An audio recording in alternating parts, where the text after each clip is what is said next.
In just a few weeks, IMPD and IFD will tip off for the 7th showdown of Hoops and Heroes. Yes, they will certainly be battling for bragging rights, but they'll also be honoring one of their own while helping support those who have been impacted by domestic violence.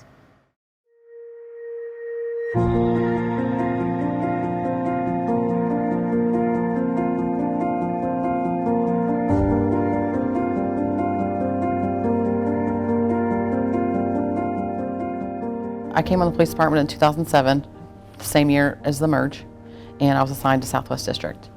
And Kim was working middle shift on Southwest. And we basically became fast friends. It's almost like she was, took me under her wing and was like my mentor. IMPD officer Kim Cormack was one of those officers that people just knew. And she had bright blonde hair, and it was kind of big, so people would see her like from down the street, and be yelling, "Hey, Blondie!" And when you would go on runs and she wasn't there, they would ask where she was at. It didn't take long before Lauren and Kim became good friends. In fact, a few years later, Lauren married Kim's son. Then the two became family. Our relationship changed. Kind of started to mother me, like in a way. Like we went from being friends from her like wanting to take care of me. During that time, Kim remarried, and Lauren started noticing some changes. I started to see maybe like a little bit of the manipulation, but it was just little glimpses. After she told us how essentially he was abusing and stalking her, like all of our lives changed. We didn't get to see her as much. And while trying to get her mother-in-law help and out of that situation, the unthinkable happened. He went and took his grandmother's car, I believe to his dad's house to get a gun. And then he showed up at her house and broke in through the back of the house and killed her.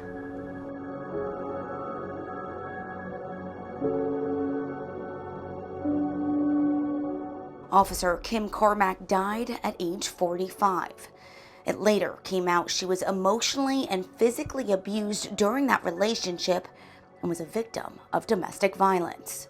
I know I have regret thinking about like what more, could we have done? I don't know. There's definitely guilt thinking that, like, because we're the police, we should have known more, and we should have done more.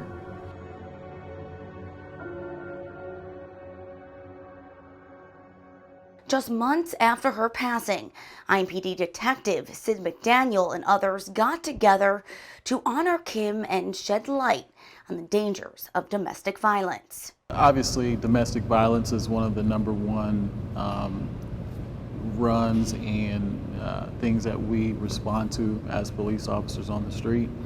And they can be very intimate and dangerous situations. And so we just used our personal experience with having dealt with that, and we just wanted to put it towards a good cause. And he knew exactly the kind of event he wanted to host.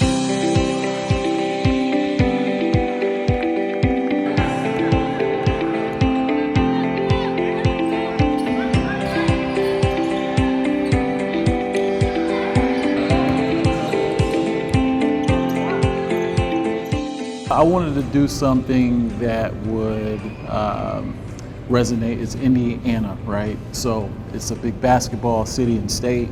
It's our #1 sport here. And I know that people love basketball. So, and what better way to have people of the community come out and relate with you other than basketball? Since 2014, the game has pitted IMPD officers against IFD, and the competition has been fierce. It's intense. It's extremely competitive for a bunch of guys that no longer play competitively. So, you start to get into a competitive spirit, and it's for bragging rights. And that's when some people tend to get hurt because you go a little harder than you probably should. Because if you lose, you got to sit on that for a year. This year's event will take place April 22nd at the Indianapolis Metropolitan High School, in the neighborhood Kim served during her 20-year career as an IMPD officer. I see how much work goes into it, and I see how much it can, benefit and help people, and it does, obviously make me think of Kim, and since she would always have wanted to do, for others, it only makes sense to have like a fundraiser, in her memory.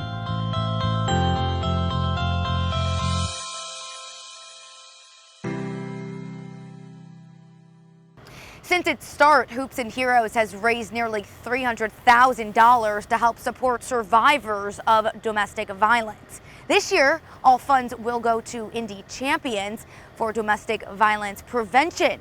For more information on how you can attend this year's event, click the link below.